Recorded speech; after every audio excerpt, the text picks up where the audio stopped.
Hi there, folks, and welcome to another webinar in the Vet Practice in Action webinar series. This one's Evaluate and Improve Assessment Approaches. My name's Marc Ratcliffe. Thanks for joining us. As a quick overview of our session today, we're going to look at what quality assessment is, check out some of the key compliance responsibilities, followed by the importance of the assessment tool. We know that this underpins the quality and robustness of the assessment approach. Then we'll talk about some of the ways that we can monitor the effectiveness of our assessment approaches and finish up with some methods for improving the assessment experience. So what is quality assessment? Now, I love this cartoon. Clearly, I've been using it a long time. I've cut it out of the newspaper in the day, but I still think it resonates with us now. It's good old Hagar the Horrible, and he says here, "You're a new crew, so follow my orders exactly. Oars in the water, go." I'm afraid I didn't make that perfectly clear. Now, what's happened in this picture is that his crew have followed his instructions to the letter. Clearly the oars are in the water, but that wasn't the intent of his direction. And I think for me, this embodies quality assessment. Sometimes people don't achieve because they're not sure about what it was that they have to perform, or what the task is that they have to show, or the level of knowledge that's required. In the end, the guidance or the instructions is what brings things down. So for our assessment to be a quality one, we have to be very certain of what a right answer looks like and what the knowledge and performance outcomes are, so that we can craft the right kind of tools and instruments to capture that proof and then put it beyond reasonable doubt that we know that our candidates can do what they're supposed to as a result of our training and assessment. As a way to kick us off though, folks, I want us to consider this question. What is your biggest issue that you've experienced in developing your assessment approach? If you can put your best ideas in the chat box at the bottom of your screen, that'll be great. I mean, there are many issues, I guess, that comes into this space, but I'm interested on some of the ones that you've come up with today. So Jennifer's given us a starting one, and she says here, getting our heads around all the assessment requirements. So just exactly what those requirements are, and making sure that you are capturing all of those, or they are embodied in your approach. There's some good thinking there. Astrid says here, ensuring suitability of the approach for the audience. So very much the target audience or the target group have to be considered in this assessment approach. And as Astrid is saying here, is it suitable? Is it a one size fits all, or have you really considered their needs and their context? So this is something that speaks to them and is going to give them the best chance of success. Michael adds here, something that's cost effective yet fit for the purpose. So both of those two things must be front and center of our considerations. And Carlos adds something that we can depend on and that it's duplicatable. And it goes on to say here that both duplicatable online as well as offline. So I guess something that has universal design that can be used across all of our platforms. So let's move on and consider some of our compliance responsibilities. And if we check out the standards for RTOs 2015, Standard 1 tells us that we have to be responsive to the industry and the learner needs and meet the requirements of the training packages and vet accredited courses. So that's kind of the key central part of complying. If we can deliver upon that standard, then our assessment is going to be well on track for success. So if we dig down a bit deeper, we have to look at implementing a comprehensive training and assessment strategy. And the clauses that relate to this within the standards are clauses 1.1 through 1.14. And to kind of give it a helicopter view and to cut to the chase a little bit, these are the kind of things that the strategy is looking for. We're looking for the what, the where, the how, the who, and of course the why or the purpose. And what I'm going to do with this webinar next is to drill down on each of those 5 points and talk a bit further about what they mean and the impact for us in developing our strategies. Some key points to get us started though, it helps to determine whether the amount of assessment conducted is sufficient. So the idea of that training and assessment strategy kind of gives us that helicopter view and the connections and the relationships to the relevant standards, which also talks about, things like the amount of training and the volume of learning and brings that together to make sure that we have genuinely given people enough time to absorb the content, practice it before they're being assessed. It's in place to protect the integrity of the qualification and the robustness of the outcomes.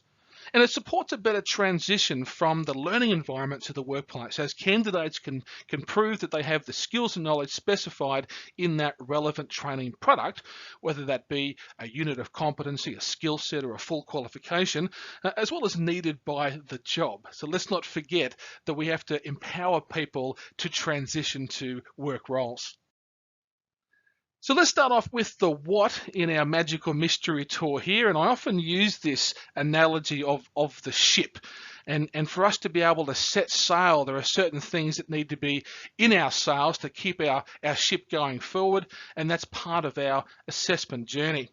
So if we look at the waters that we navigate, we've got the principles of assessment and the rules of evidence. These are the key pillars that tell us that we're on the right track, making sure that we create assessment that is, essentially asking the right questions, or, asking our students to perform the right tasks. And then the evidence, making sure that what we're getting back from the candidates is indeed, valid and authentic and current and sufficient. Then when we drill down in an individual unit of competency, we'll have elements and performance criteria. So that sort of helps us to set sail first. However, that by themselves is not enough. We also have to consider the performance evidence as well as the knowledge evidence. And this is invariably what we use to create our assessment instruments that fall into our assessment tools. So we might have a multiple instruments, written tests, direct observations, third-party reports, portfolios, etc., etc. Then we add all of that together with some guidance for assessors, and that sort of falls into our assessment tool. So now we've got some direction. We know the evidence we need to capture. The last things to consider here are the assessment conditions to make sure that we are administering that assessment under the right conditions and that they mimic something that would be representative of the conditions of a workplace. And we also have to think about those foundation skills. So sometimes these are embedded within performance criteria, other times they are separated. One way or the other, these are the foundation skills that all units of competency have that allow people to be employable, if you like, or to be able to apply all the other things in the right kind of way in a job. The where, this is the environment. So it could be out there in the field, such as a construction situation. It might be in a more of an office situation, such as an office administration, or you might be doing something with technology, which could be either outdoors or indoors. Regardless of what the environment is, we need to consider that in our approach because it impacts on so many other decisions. If we're going externally to a classroom, let's say, if we're going outdoors, we've got all the workplace health and safety stuff we have to think about, as well as thinking, how are we going to capture this evidence? Do we need to have more of the direct observations? Do we need to video record some of these things? Do we have to give our assessors tablets to be able to record these things easily? If it's in an internal situation, maybe it lends itself to more portfolio type work because they're producing more documents rather than doing more of the performance. So again, that environment helps us to think about what's the best way to capture the proof. The next step is the how, and this is where you think about that capturing of the evidence. And I like this cat in a hat analogy here because often as an assessor, in terms of capturing the evidence, it feels like we've got so many balls and other things up in the air, and we're trying to not drop anything. And it's so important that we don't miss a critical part of the competency in our students. So this means we have to keep many things up in the air, but at the same time, we need to be thinking what's the best way, what's the best bang for our buck. And I go back to that thinking of universal design. Is there a way that we can capture most things both economically and productively, that also give our students the best chance of success. And then we have a few other ways just to confirm that our thinking is right, and to sort of add that sufficiency angle to the approach. The next part is the who, and this might include your assessors, as well as maybe some validators that are brought in to check the robustness of our assessment decisions. And in terms of the qualifications that they need, we need to make sure that they are indeed qualified, that they have an understanding of what it is that they're going to be, training and assessing, that they understand training and assessment generally, or learning and teaching, that they've got the vocational competence, that they can kind of demonstrate the equivalent competency themselves, and that it reflects the needs of industry, that they understand what those things are. And when we're assessing our people, we know that they can do things that are expected by the job, and they can seamlessly transfer these skills and knowledge to a workplace. So a quick question for your team: why do you think we need independent external validation? We can certainly do it internally, but what's the benefit of doing it externally? As always, feel free to put your best answers in the chat box at the bottom of your screen. So Prakesh has started off here with fresh eyes. Yes, I totally agree. Yeah, getting a new perspective is often very helpful, and I think those fresh eyes sometimes get us to see things that maybe we knew about but we're ignoring for one reason or another. Xavier says here, someone with no skin in the game. I like this characterization, Xavier. So yeah, listen, they've got no horses in the race, no skin in the game. So they're more likely to make their decisions based on what they see, as opposed to maybe what you hope to see. So that's some nice thinking there. Anna Marie says it may be more trustworthy, perhaps because there's no conflict of interest there. So yeah, nice thinking there, Anna Marie. And Michael says, we might not have the time to do it ourselves, so bringing someone independent in can also create some time savings and possibly cost savings down the track, because these are people that are there with a designated or dedicated focused task to perform. So nice thinking, folks, and yeah, I love your contribution there. Next up, we've got the why, which is kind of the purpose. This is the reason why we do the things that we do when it comes to the assessment. So it helps us to create this justification statement, which shows the relationship between the standards and your assessment system. This is so critical in what we do, particularly when you're leading the assessment, so that you need to be able to not only explain to people this is what we do and why we do it and how we do it, but it's also quite audit friendly to have that justification statement. Now, often that statement is within our training and assessment strategy. Sometimes RTOs will separate that, so it's very obvious, the connection between what we have to do and how we do it. I'd like to explore the importance of assessment tools next. We know that they are the foundation of everything that we do in assessment these days. There's no secret that the regulator is red hot on getting assessment tools right. And we also know that in the Certificate for in Training and Assessment, the new core unit was focusing on the design and development of assessment tools. So it's a big ticket item in our sector, and definitely is important when we're thinking about our assessment approaches. Just to remind us about the assessment tool, it doesn't necessarily have to be a single document. Of course it can be, but it's often a number of documents to make sense of our approach. So this may include a mapping document that shows the relationship between the unit of competency and where you're capturing the proof of that being achieved within your assessment instruments or your assessment tool. You then would create those instruments, the physical documents you would use to capture the proof. And then you have instructions for both the candidates and the assessors. And the more guidance you can give, the greater those folks know what they're responsible to do. So often those instructions can become destructions. You may have heard me say this before, but it's true. When you lack instructions, people start to fill in the gaps for themselves, and they often don't get it right. So the more detail you can have, maybe even providing examples of an ideal answer so you can get them on that straight and narrow is going to be helpful here.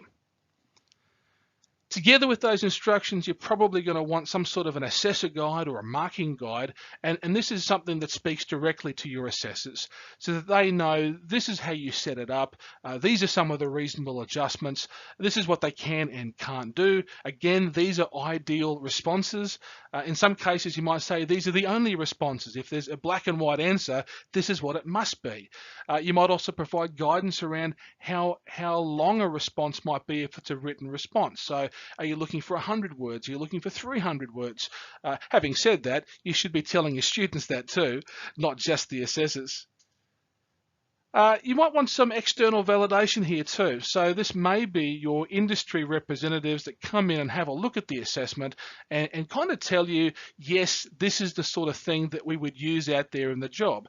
And this may have some impact on the way that you design your templates, let's say, so that they mimic the use of templates out there in the field. And then finally, there may be some other reference material that helps you to understand how the process works. So this might be codes of practice, let's say, for a particular industry sector. When we develop these assessment tools, there are three main steps. Now, I'm not going to go into a lot of depth on this. We do have a whole other unit and a whole other webinar on this one. But at this particular stage, the three key steps that certainly the national regulator talk about are these three. So we've got the planning, the design and development, and then finally the quality checks. So the planning allows you to see the sum of the parts, gives you the helicopter view saying these are all the things we have to do. Then the design and development makes you implement it. You've got to create the things, get the collateral, make sure you're then covering all the standards.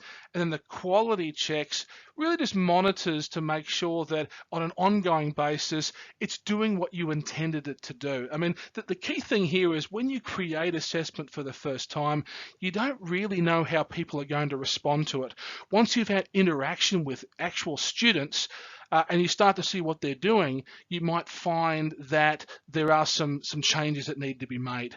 So from that perspective, you do your best job first.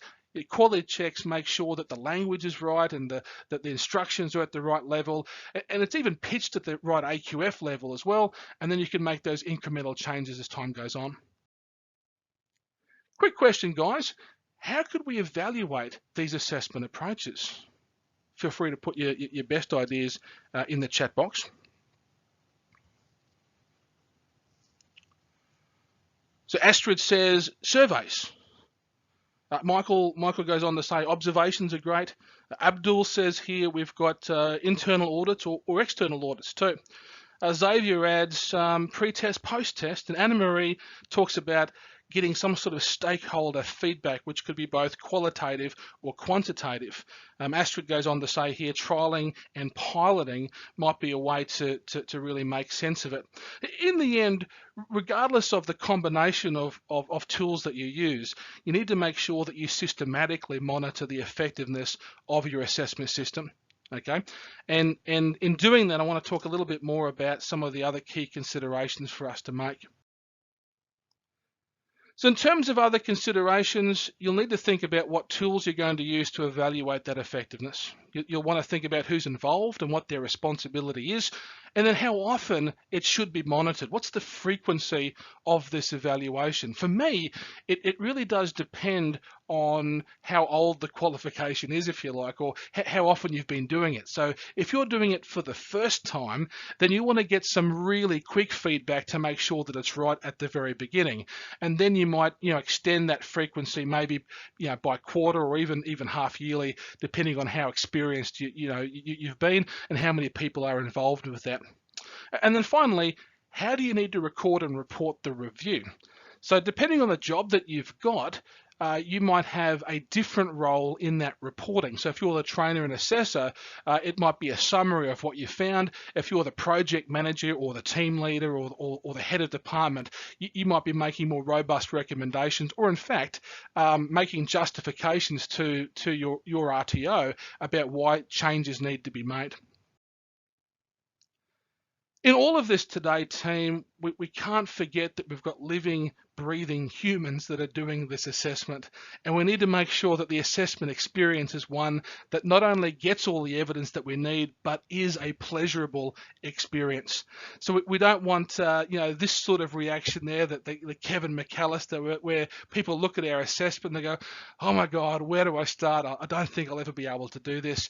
We want more of the thumbs up, where it may still be quite a lot of work, but they know exactly what they have to do. They've got great guidance, samples to help them along the way, and of course, a whole bunch of other support that will come from their trainers and assessors. So at this stage, folks, I am happy to take any final questions that you might have when it comes to this topic. Jennifer's got a question for me. Thanks, Jennifer. And she's asking, what happens if we think that our approach is not right? Now, this is a very good question, and it really does depend on what your role is within the organization. If you're a trainer and assessor versus that head of department and so forth. Listen, let's assume you're a trainer and assessor, and if you think that the approach is not right, this could be for a number of reasons. So it may be not right because you think it's not covering all of the unit of competency. That's a huge issue, and you really need to push that up the chain to make sure that you're not putting other people and the RTO at risk. If it's more about not appropriate for that cohort, still something we need to push up the chain, but the speed in doing so is probably going to be a little bit different, because you want to think about an alternate solution and a way to justify your decision there. But one way or the other, if you think that it's not right, you really need to bring that up. And listen, it's sometimes difficult if those above you aren't listening.